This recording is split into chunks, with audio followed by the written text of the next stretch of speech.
E diz assim: e solto eles, foram para os seus e contaram tudo o que lhes disseram aos principais dos sacerdotes e aos anciãos. E ouvindo eles isto, unânimes, levantaram a voz a Deus e disseram: Senhor, Tu és o Deus que fizestes os céus e a terra, e o mar e tudo o que neles há, que disseste pela boca de Davi teu servo, porque bramaram os gentios e os povos pensaram coisas vãs. Levantaram-se os reis da terra e os príncipes e se ajuntaram a uma contra o Senhor e contra o seu ungido, porque verdadeiramente contra o teu santo Filho Jesus, que tu ungiste, se juntaram não só Herodes, mas a Pôncio Pilatos com os gentios e os povos de Israel, para fazerem tudo o que a tua mão e o teu conselho tinham anteriormente determinado que se havia de fazer. Agora, pois, ó Senhor, olha para as ameaças e concede a teus servos que falem a tua palavra com toda ousadia, enquanto estende a tua mão para curar e para que se façam sinais e prodígios pelo nome do teu santo Filho Jesus. E tendo orado, moveu-se o lugar que estavam reunidos, e todos foram cheios do Espírito Santo e anunciavam a palavra de Deus com ousadia. E essa é a palavra do Senhor essa manhã.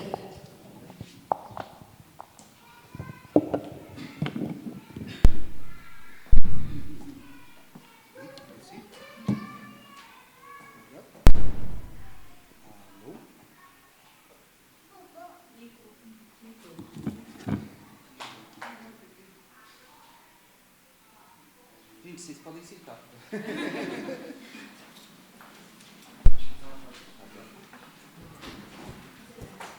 Agora ficou verdinho. Agora sim.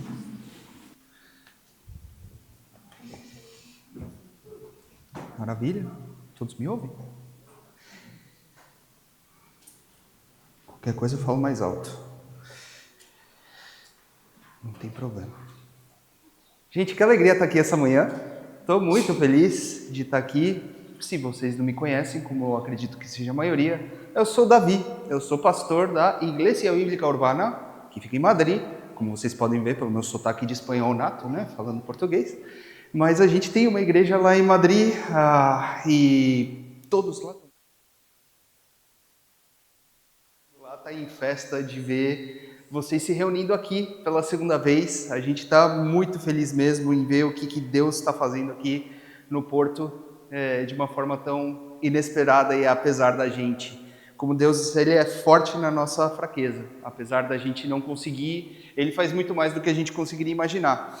E eu estou muito entusiasmado hoje em falar um pouquinho sobre esse texto de Atos, porque Atos é um livro que a gente tem uma riqueza em praticamente todos os textos. Daria para você fazer um monte de sermões. Especialmente porque a história dele ela é bem incrível e ela é muito aplicável a esse período, especialmente de começo de igreja, porque Atos é o livro que fala do começo da igreja. É o livro que fala das lutas e dos desafios e dos erros das pessoas que estavam tentando de alguma forma viver conforme a palavra de Deus e pregar o evangelho, que tinham acabado de perder Jesus e não sabiam muito bem como fazer as coisas. E foram aprendendo enquanto o Espírito Santo guiava eles. A gente vê essa história das primeiras igrejas começando. Isso tem muito a ensinar a gente. E a história que a gente vai ver hoje, ela é uma que também, ela teria muitos enfoques, daria para a gente falar de muitos jeitos, mas eu quero trazer hoje duas coisinhas que eu acho que ligam logicamente essa história como um todo. Dois elementos que são muito evidentes. O primeiro deles é a unidade, que a gente enxerga da igreja nesse pequeno texto. E o segundo, por outra parte, é o propósito. Por que eles estão unidos? Para que eles se unem? Eu acho que essas duas coisas acabam fluindo muito naturalmente e a gente poderia chamar esse propósito talvez com uma palavra que é um pouquinho mais familiar para o pessoal do contexto de igreja, que é missão. Por que a gente está unido e qual que é a missão dessa nossa unidade? E esses pontos eu acho que mostram muito bem por que a gente quer plantar igrejas, por que a gente acha que plantar igrejas é uma ideia boa, porque a gente acha que é exatamente esse movimento que honra o nome de Jesus. E a história de hoje, ela não sai do nada. Sempre que a gente lê um texto da Bíblia, a primeira pergunta tem que ser o que estava acontecendo, qual que é o contexto, por que esse texto apareceu aí, o que estava acontecendo antes.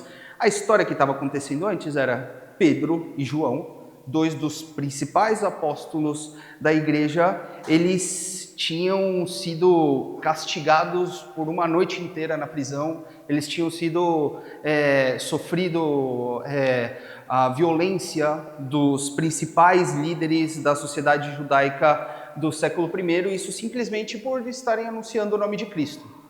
Simplesmente por estar pregando sobre a fé em Jesus, eles acabaram de sofrer dor física, acabaram de sofrer uma dor psicológica, acabaram de sofrer abuso de uma certa forma, simplesmente por fazer o que Jesus manda. Mas às vezes quando a gente lê essas histórias da Bíblia, não pega muito a gente, porque a gente acha que, Pedro, né? Pedro, ele sabia o que estava fazendo, Pedro, ele não sentia do mesmo jeito que a gente. Ou João devia ser um cara que ele abraçou Jesus, isso daí deve te dar algum superpoder, algum jeito de lidar com a situação diferente. Mas não é tão assim.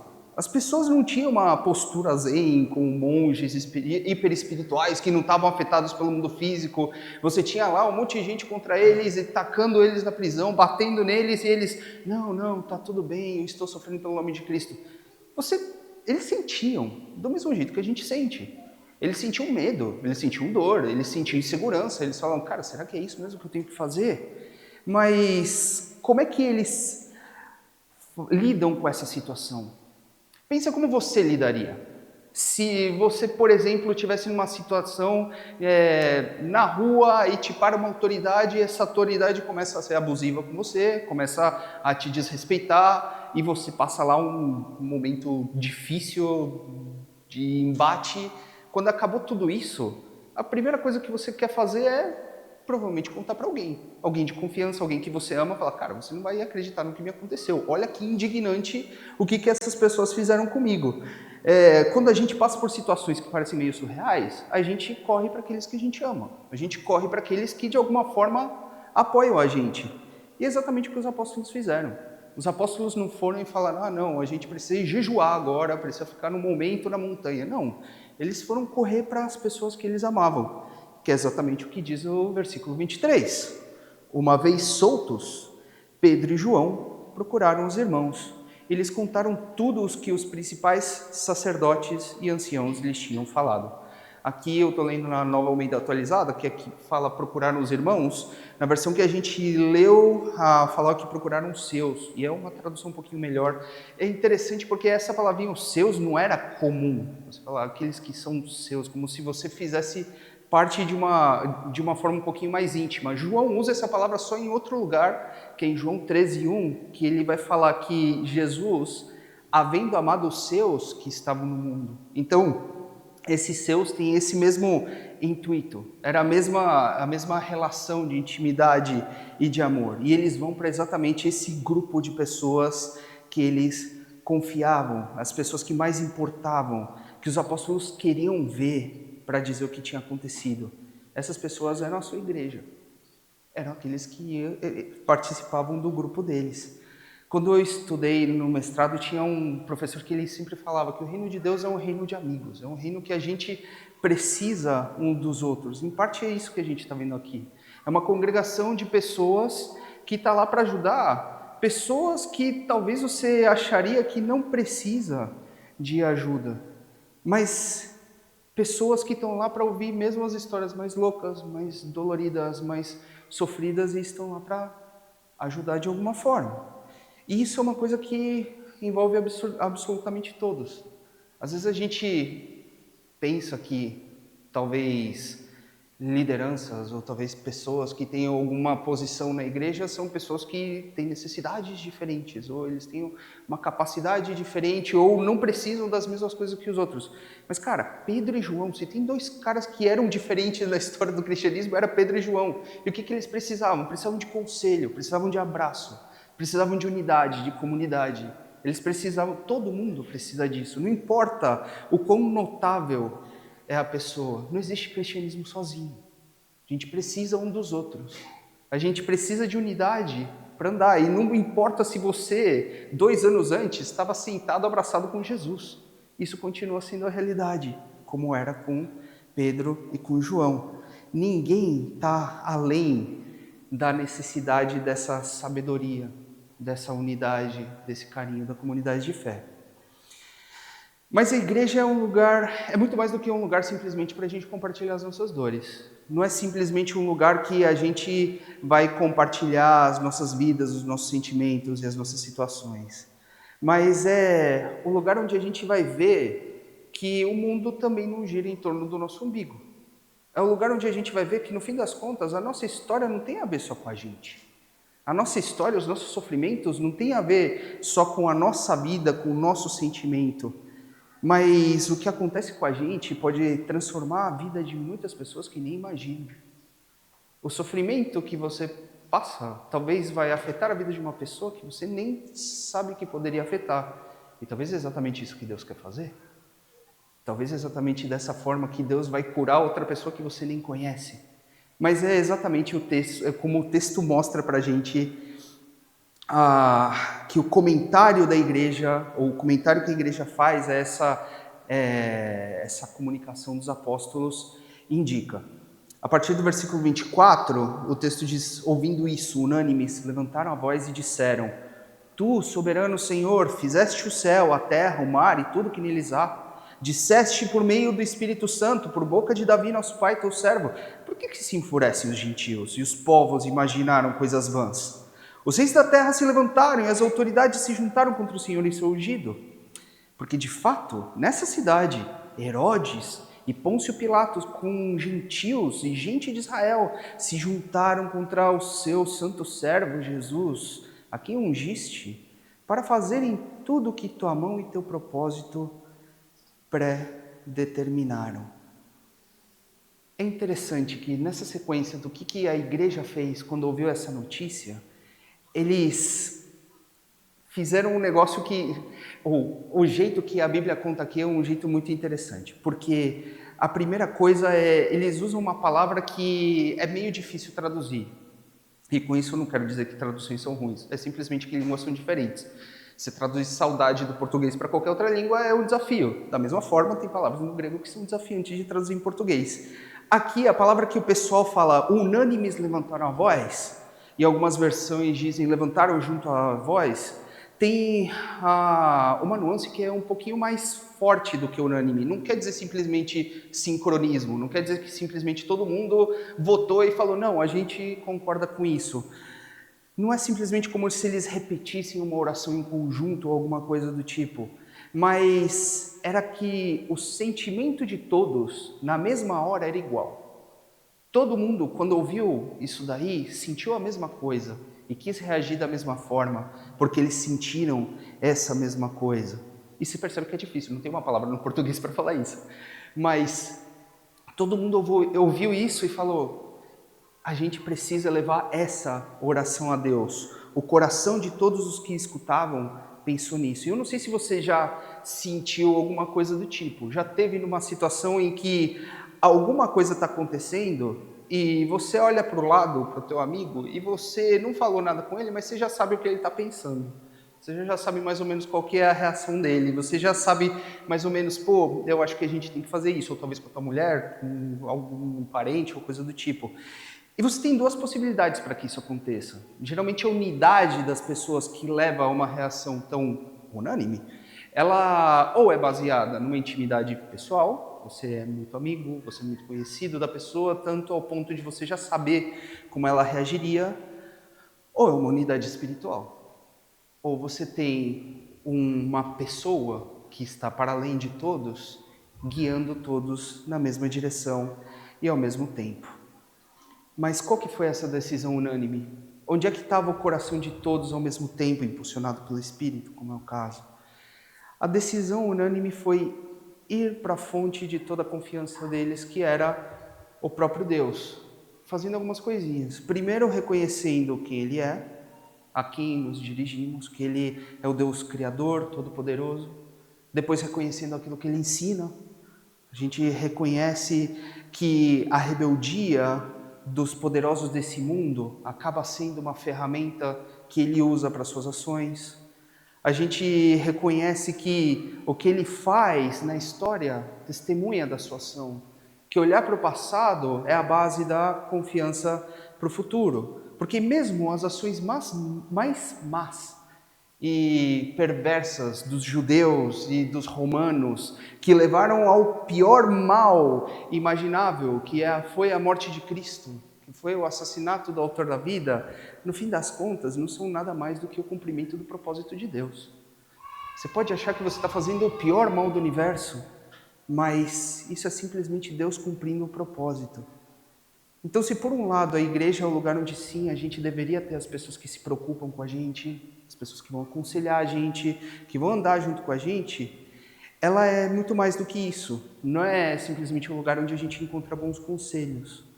Isso daqui é um alívio, porque, sinceramente, especialmente nessa fase inicial da igreja, quando, querendo ou não, a gente está aprendendo um monte de coisas. Acho que ninguém aqui tinha plantado uma igreja no Porto antes. Então, tem um monte de coisas que a gente vai descobrindo conforme faz. Mas, muitas e muitas vezes, a gente não tem condições de lidar sequer com as coisas que estão acontecendo com a gente. Você vai falar, cara, eu tenho que ajudar uma pessoa que eu não conheço e com talvez pouca experiência, mas a gente tem a confiança que a gente conhece aquele que pode lidar com a situação. Que mesmo quando a gente não tem alguma palavra boa para dar, a gente conhece aquele que tem as palavras eternas.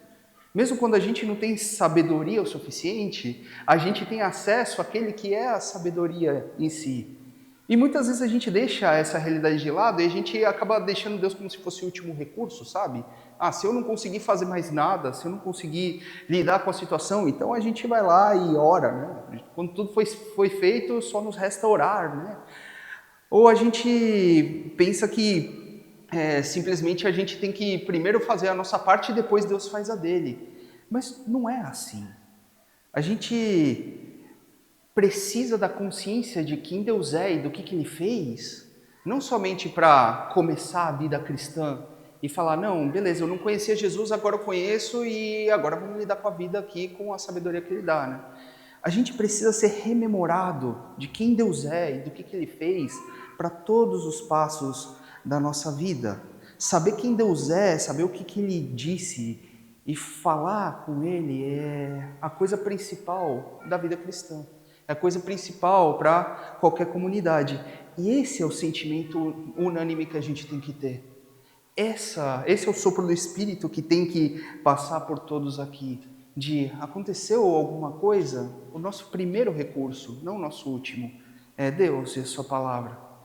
E nessa oração a gente vê claramente a confiança de que a situação está na mão de Deus. A gente vê claramente que não importa que são as pessoas mais poderosas da cidade, são as pessoas que poderiam condenar eles à morte se quisessem, que nem fizeram com Jesus. Mas eles confiam que tudo está na mão dele, ele é o soberano que controlou a história em outras situações e ele continua controlando a história. A realidade de que Deus controlou a história no passado é a base para a nossa esperança que ele vai continuar fazendo isso no futuro. E às vezes você fala com os irmãozinhos de cabelo branco e você pede para eles contarem as histórias e aí você percebe que realmente isso daqui não é hipotético. Não é que Deus ajuda dentro do teu coração. Não, às vezes, cara, tá faltando dinheiro para pagar uma conta, aparece do nada. Às vezes você estava com um diagnóstico desenganado e aparece uma cura. Às vezes relacionamentos são restaurados de forma inimaginável. Você tem N histórias das vidas das pessoas. Mas mesmo quando a gente não tem de primeira mão, a palavra de Deus, ela é recheada dessas histórias. O salmista viveu, mais de 1 milênio depois da saída do povo do Egito, por exemplo. Quando ele está lá aflito porque ele está sendo injustiçado, o que ele faz? Ele olha para trás e fala, você livrou os meus antepassados lá da escravidão, como é que você não vai me livrar agora? Se Deus livrou Pedro e João aqui, como é que ele não vai livrar a gente? Como é que ele não vai continuar sendo o mesmo Deus fiel? As histórias do passado ajudam a gente a confiar que Deus controla todas as coisas no nosso futuro. Ele controla a história inteira e a gente faz parte da história. Isso continua sendo uma fonte de consolo incrível, porque não existe nenhuma situação que a gente viva que saia do controle de Deus. A gente nunca está vivendo o plano B de Deus. A gente nunca está vivendo o que, Deus queria que fosse de outro jeito, mas já que aquela pessoa fez isso, não deu, né? Aí eu tenho que viver isso daqui. Não, Deus está sempre fazendo com que todas as coisas cooperem para o bem daqueles que o amam. A Bíblia descreve isso de uma forma impressionante. Porque, no fim das contas, isso significa que a tua vida nunca está na mão de uma pessoa má. A tua vida nunca está na mão de alguém que quer te prejudicar. E não importa o quanto essa pessoa seja poderosa. A tua vida não está nas mãos de um chefe que está te perseguindo e pode arrancar teu emprego e você ficar sem teu sustento. A tua vida não está na mão de um político corrupto que pode destruir teu país e fazer virar Venezuela, como o pessoal diz lá no Brasil. A tua vida não está nas mãos de um cônjuge que pode te ferir, pode te privar do amor que você achava que era necessário para a tua vida. Tua vida não está nas mãos de um pastor que talvez te machucou em outras situações e num contexto que você achava que deveria ter segurança. Não. Ninguém pode mudar os planos de Deus para a gente. E mesmo o mal das pessoas vai ser usado para esses planos. Isso parece muito bonito. Você fala, nossa, glória a Deus, aleluia, que legal. Mas tem um pequeno detalhe, que muitas vezes é uma conclusão que a pessoa não fala. Essa confiança, essa realidade, não muda o sofrimento que você sente na hora. A promessa de Deus, que Ele nos livra, não é a promessa de Deus que Ele nos livra do sofrimento. Ele não nos livra das injustiças nessa vida. E a prova é que Pedro e João, dois caras que tinham muita moral com Deus, né? Se a gente for colocar assim, eles foram feridos injustamente. Eles foram presos injustamente. A esperança do cristão não é que você não vai passar por sofrimento. Não é que você não vai ter um dia que seja difícil e que você vai chorar e que você vai ter que se aproximar de outros.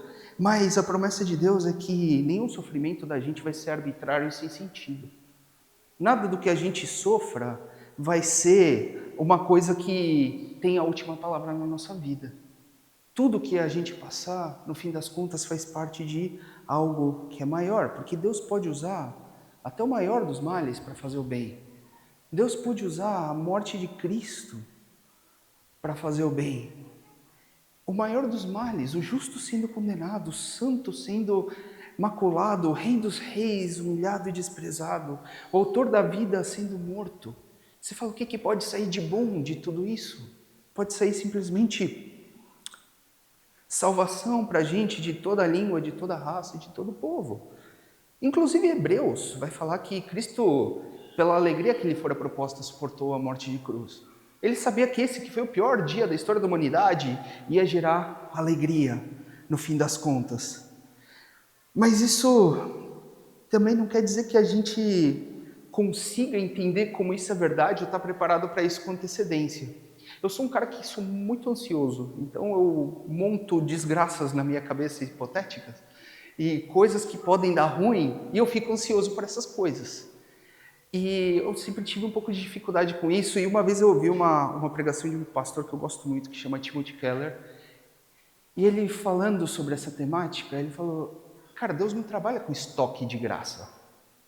Deus, ele não trabalha com, olha, você tem a sua graça para hoje, mas vai que você precisa um pouquinho mais, está aqui um troquinho a mais para você usar em caso de necessidade. Não. Deus, ele dá graça conforme a gente precisa. Deus não nos dá a graça para suportar situações que a gente não passa.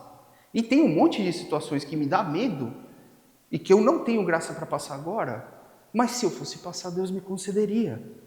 Muitas e muitas vezes na nossa ansiedade a gente quer saber como Deus nos sustentaria nessa situação. Mas imagina só, nessa situação aqui a gente está falando do Pedro. Você acha que Pedro, quando estava lá negando Jesus, ele não estava nem sendo acusado pelos líderes judeus? Ele não estava nem sendo julgado, nem nada.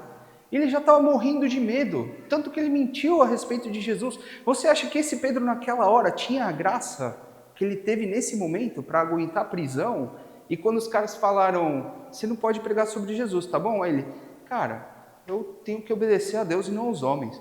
Você fala, o que aconteceu aí, né? Da onde surgiu tanta ousadia? É uma graça para o momento que ele passou depois. mas que ele não tinha antes. Se Deus, pela sua soberania, achar que a gente tem que passar por alguma situação difícil e desastrosa, Ele vai conceder a graça para esse momento. Ele vai conceder a capacidade da gente lidar com esse momento. E é exatamente por entender essa realidade que todo mundo naquela igreja tinha o mesmo sentimento. A gente precisa falar com Deus. A gente precisa clamar esse Deus que pode usar qualquer sofrimento para o bem e para o seu plano eterno. Mas essa oração da comunidade não termina aí.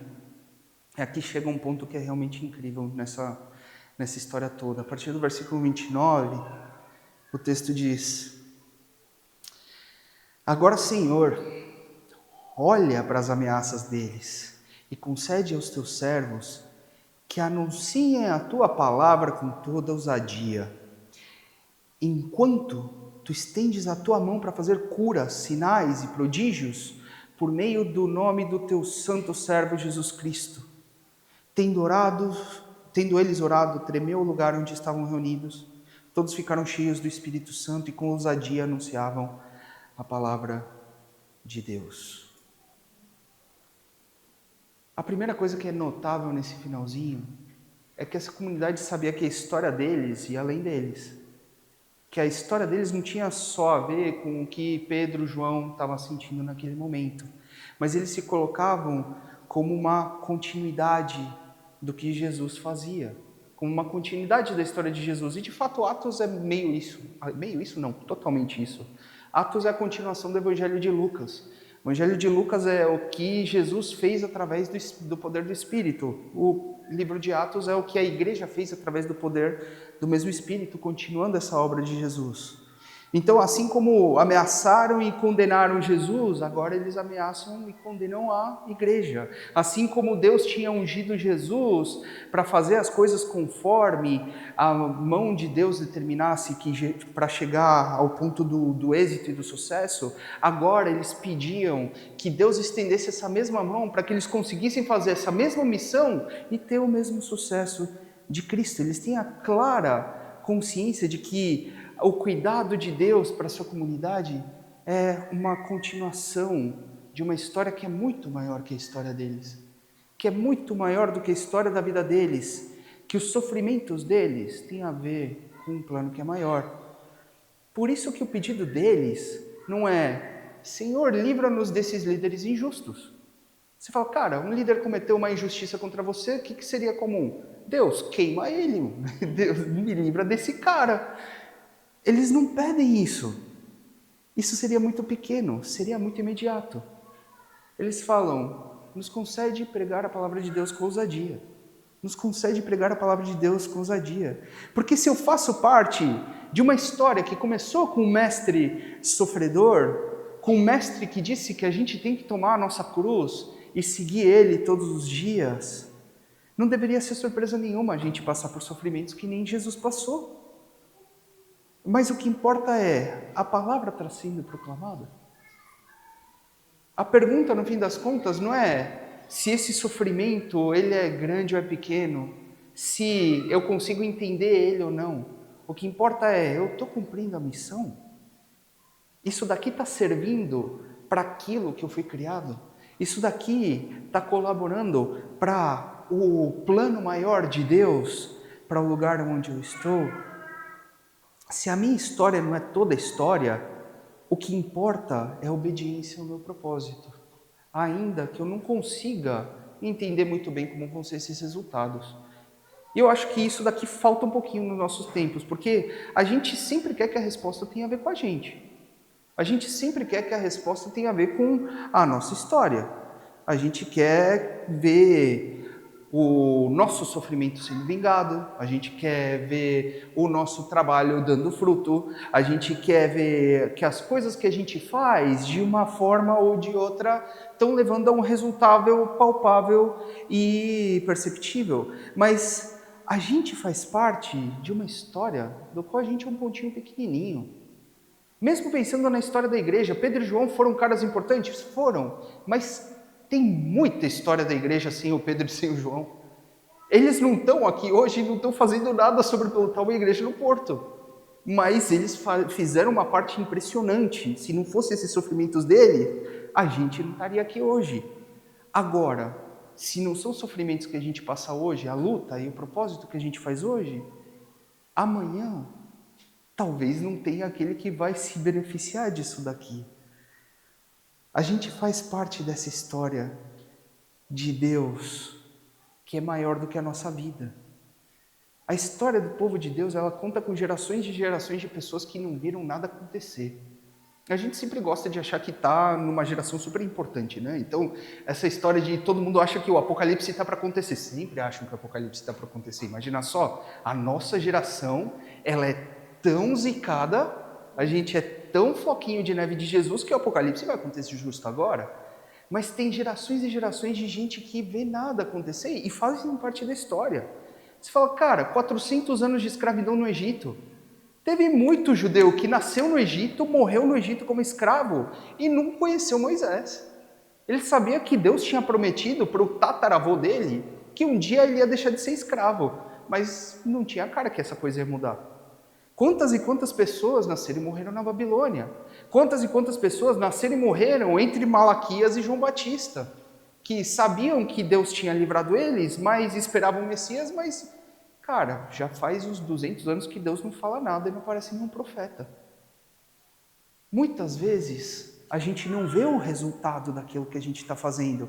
Hebreus 11 dá uma lista de heróis da fé que morreram sem terem recebido as promessas, mas havendo-as visto de longe, as aceitaram com prazer. Se couber a gente sofrer nesse momento para coisas que só vão afetar uma ou duas gerações para frente. E se a gente tiver que se esforçar todo domingo para falar para portugueses que não vão ouvir a gente, mas que vão ter filhos que vão, será que a gente está disposto a isso? Será que isso daí mudaria a nossa missão? A gente não sabe o que vai acontecer. Por outro lado, pode ser que aconteça exatamente o contrário. Pode ser que Deus sopre o Espírito nessa geração. Pode ser que essa seja a geração que é liberta do deserto, que Jesus volta, ou que, sei lá, que aparece Jesus na nossa frente. Pode ser que Deus sopre e venha um avivamento que vai ser estudado séculos para frente, como o grande avivamento da Península Ibérica do começo do século XXI. Pode ser, cara, eu adoraria isso. Ia ser maravilhoso ver um monte de gente se convertendo. E a gente tem pessoas, igrejas, organizações querendo plantar igrejas centradas no Evangelho exatamente na esperança de ver o que Deus vai fazer enquanto a gente cumpre a nossa missão.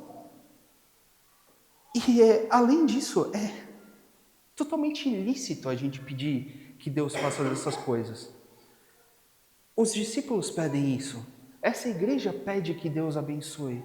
A gente não pede que, Deus, faz o que você quiser. Não, cara, eu quero ver pessoas se convertendo. Eu quero ver pessoas aos pés de Jesus. Eu quero ver o evangelho sendo espalhado em Portugal e na Espanha inteira.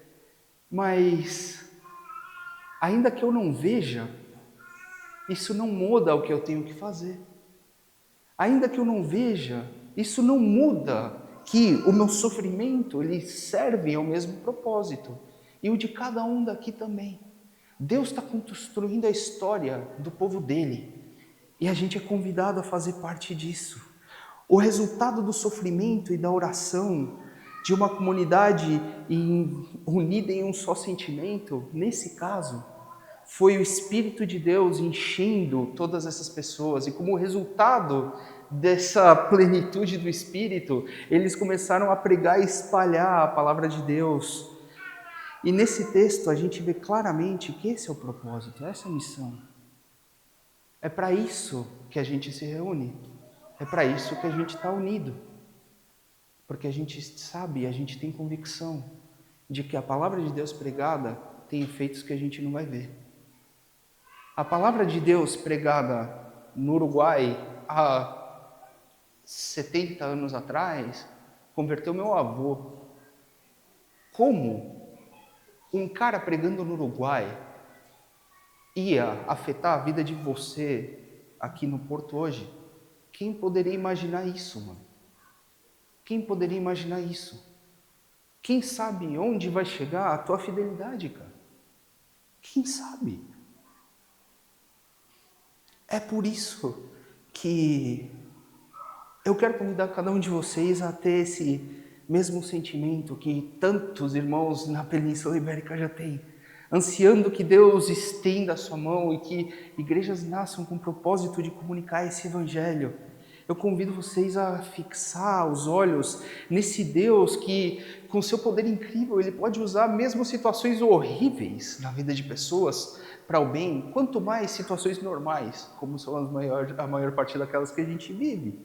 Deus é capaz de conduzir na sua soberania a história como Ele quiser, com pensamentos que sequer a gente entende, com uma bondade que a gente não consegue prever e planejar. Eu convido vocês a gastarem as suas vidas em uma coisa que é muito maior do que as nossas vidas. A falar, cara, 80 anos de vida é muito pouco para você achar que vai ter alguma relevância. O que é a vida, cara? É simplesmente você estar confortável, você está num país que é de primeiro mundo e agora você tem uma qualidade de vida maior. É simplesmente você ficar quietinho no seu lugar sem ninguém te incomodar, até sua aposentadoria chegar e você gastar seu tempo com o que você quiser. A vida é mais do que isso. A vida é trabalhar por um propósito que é eterno, que vai além dos nossos 80 anos, que vai além das coisas que a gente planeja e pode prever. Se entregar a Cristo, viver por Ele, ser testemunha, em primeiro plano, da obra de Deus edificando a igreja dele. Cara, essa coisa que a gente está vivendo aqui hoje é tão imprevisível, é tão incrível. Vai ter tantos erros no meio disso, vai ter tanta gente que você fala, cara, você podia ter agido melhor, você podia ter falado melhor, você podia ter planejado melhor, mas apesar disso a igreja vai crescer, a igreja vai ser edificada e pessoas vão ser salvas, e você fala, mas cara, eu sou tão incompetente, como alguém foi salvo? É porque Deus, Ele é melhor do que a nossa incompetência. Deus é maior do que a nossa fraqueza. Ele vai fazer o seu plano bem sucedido, tanto se a gente vê os seus resultados quanto se não. E finalmente eu quero fechar convidando vocês a crerem que pregar a palavra de Deus, e pregar a palavra de Deus não significa só fazer o que eu estou fazendo aqui agora. Às vezes é simplesmente você sentar com uma pessoa do seu lado, que é sua amiga, e ter alguma coisa a mais para dizer do que sobre, sei lá, mano, o mundial de clubes ou tretas políticas, coisa do tipo. É você compartilhar Jesus na capacidade que você tem, proclamar o evangelho de que a gente é pecador, salvo pela graça, pela obra do amor de Cristo, que alcança pessoas ruins como eu e você e que nos limpa através do seu poder na cruz, que venceu a morte, nosso pior inimigo. Eu convido você a acreditar que se essa palavra tem poder, que se esse Jesus teve poder para vencer o nosso pior inimigo, se ele morreu pela gente, vale a pena a gente viver por ele. Se ele entregou a vida dele e se ele mostrou que não importa o mal que sobrevenha, Deus pode usar para o bem, vale a pena sofrer por ele. Vale a pena viver por alguma coisa que é maior do que o teu conforto. E esse é o sentimento que a gente tem que ter aqui nessa comunidade que está nascendo e em todas as comunidades que professam esse mesmo Jesus. Que Ele nos ajude nisso. Baixa tua cabeça, vamos orar. Senhor, obrigado, porque o Senhor não nos deixa refém à instabilidade do nosso coração, ao nosso senso de justiça ou de sucesso. Obrigado pela tua palavra, que nos confronta com a verdade, de que mesmo o mal é controlado por ti e é usado para os teus propósitos e para o bem. Obrigado pela verdade de que a nossa missão de proclamar esse evangelho não depende do nosso conforto, não depende nem de se a gente está bem. O Senhor pode usar exatamente as coisas que a gente menos imagina para tocar vidas de pessoas que a gente não vai nem conhecer. Se o teu nome vai ser honrado, Senhor, vale a pena. Se o teu nome vai ser honrado, usa a gente para isso. Ajuda a gente a se dispor a gastar as nossas vidas por algo que é muito maior que a gente. Eu te peço pela Igreja Bíblica Urbana no Porto, que eles tenham esse mesmo sentimento, que o Senhor atraia pessoas aqui que sirvam para consolo daqueles que sofrem, que sirvam para edificação daqueles que estão padecendo, mas que use tudo isso para proclamar teu Evangelho, para alcançar pessoas com essa maravilhosa graça que alcançou a gente. Seja louvado nesse lugar, seja exaltado nessa cidade, nesse país. Faz a tua obra através da gente. É o nosso pedido, é a nossa oração, no nome de Jesus. Amém.